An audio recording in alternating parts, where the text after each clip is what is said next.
Good morning, Bucknutters. Welcome to the Bucknuts Morning 5 here on Monday, July 13th, 2015. I am Dave Biddle. We will get to our Alex Gleitman later in the show, and he will tell you everything you need to know about the opening camp, which happened over the weekend at Nike headquarters. But first off, I want to talk about an interesting topic that was started on our front row message board by user Brutus and Woody, asking the question, was Tatgate a good thing? Actually, he didn't ask the question. He just said Tatgate was a good thing, and we have about a 5-page thread with people debating whether or not Tatgate was a good thing for Ohio State. And that would be the fallout with Terrell Pryor and everything that went with that, obviously, that culminated with the firing of Jim Tressel. And it's very harsh to say that was a good thing, right? Because we all love Jim Tressel. But the bottom line is, Tatgate was a good thing, in my opinion. Here's why. I didn't think Ohio State's program could get any better than what it was when Jim Tressel was here overall. I mean, there's things I thought they could improve on, but when you look at Jim Tressel's record, I mean, he was 106-22 during his 10 years at Ohio State. 106-22. That's a winning percentage of .828. Now, if you take away the 2010 season, his record is 94-21. So if you look up technically in the NCAA record book, it's 94-21. But for the sake of this argument, let's go with his record of his 10 years, the games on the field, 106-22. Very impressive. 9-1 against Michigan. That's my favorite one of all. He was 9-1 against Michigan. 1 national championship, 2 runners-up, 7 Big Ten titles, and he was 6-4 in bowls. All right, let's compare that to Urban Meyer. He is 38-3 so far at Ohio State, an absolute crazy winning percentage of .927. He already has 1 national championship. He also has a 12-0 season where he couldn't play in a bowl, couldn't play for the national championship.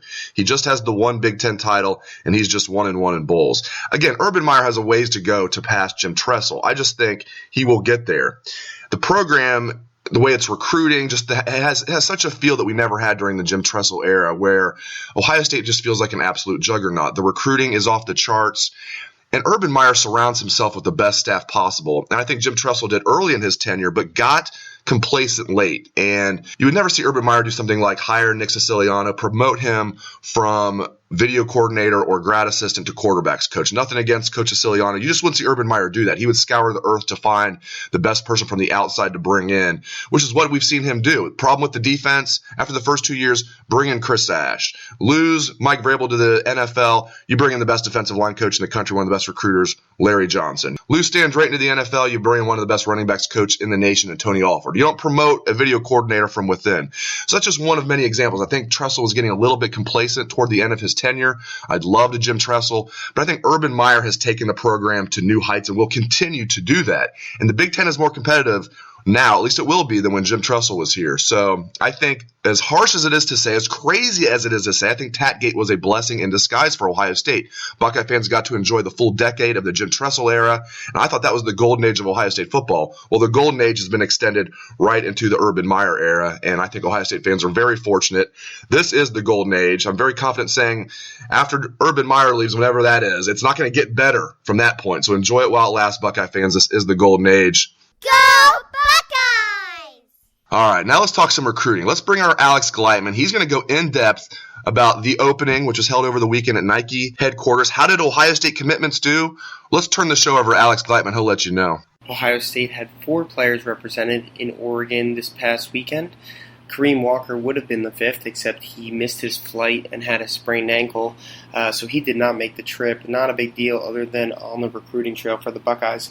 But Austin Mack, a wide receiver, during testing, 4.5 speed at 6'2", over 200 pounds. It's pretty good, but agility, vertical, he wasn't really standing out, but did an excellent job once pool play started. All the Ohio State commits were on Team Lunar Beast, and Mack just continually, play after play, just went up, got the ball, did exactly what a split end's supposed to do, showed Ohio State fans why the Buckeyes think he's one of the top wide receivers in the country.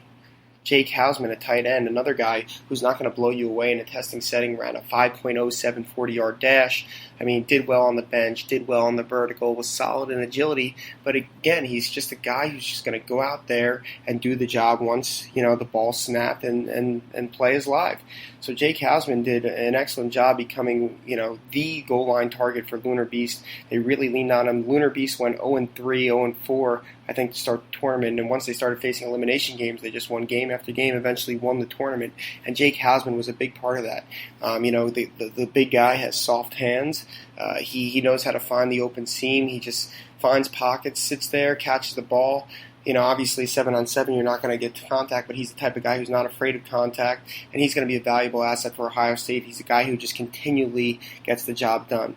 The biggest ooh and ah guy maybe at the opening in terms of Team Lunar Beast was running back, wide receiver, do-it-all athlete DeMario McCall. In this type of setting, 7-on-7, running backs are really used kind of for dump downs, and you take whatever yards you could get out of them. So McCall was playing running back in the setting for Team Lunar Beast, but Shea Patterson, who played quarterback for most of Lunar Beast's run to the opening title, would hit McCall in the open field, and whether he juke a guy or just accelerate extremely quickly and just pick up more yards than anyone anticipated, he was a guy who really turned a lot of heads at the opening. He justified, I think, personally, his number one running back rating by 24/7 Sports. I would have him as a hybrid athlete. That's what he's going to play at Ohio State. He's going to play the H position, so I would probably have him as close to the number one athlete in the country, not the number one running back. But again, he kind of proved that top 40 ranking that 24/7 has him at. He's just an explosive athlete, maybe the most explosive athlete since Percy Harvin. That's the way one person put it to me. And maybe the best performer out of everyone, Jonathan Cooper, a guy, defensive end, just continues to get bigger, stronger, faster every time we see him. He works tremendously hard off the field in the weight room. He's got a great character off the field as well.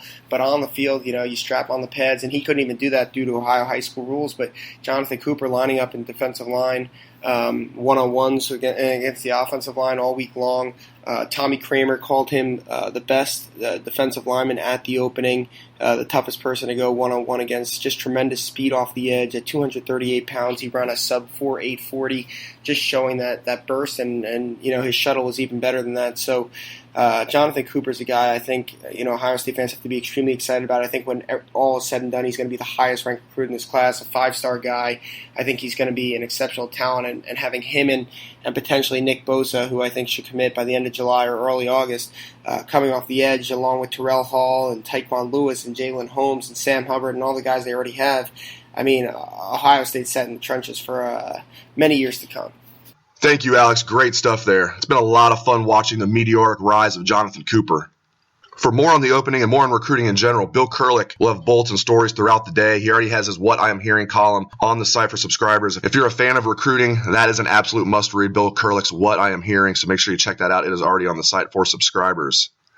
Thanks again to Alex Gleitman for his wisdom, and thanks to you for tuning into the show. I appreciate it, and I hope you have a great day. Take it away, best damn band in the land.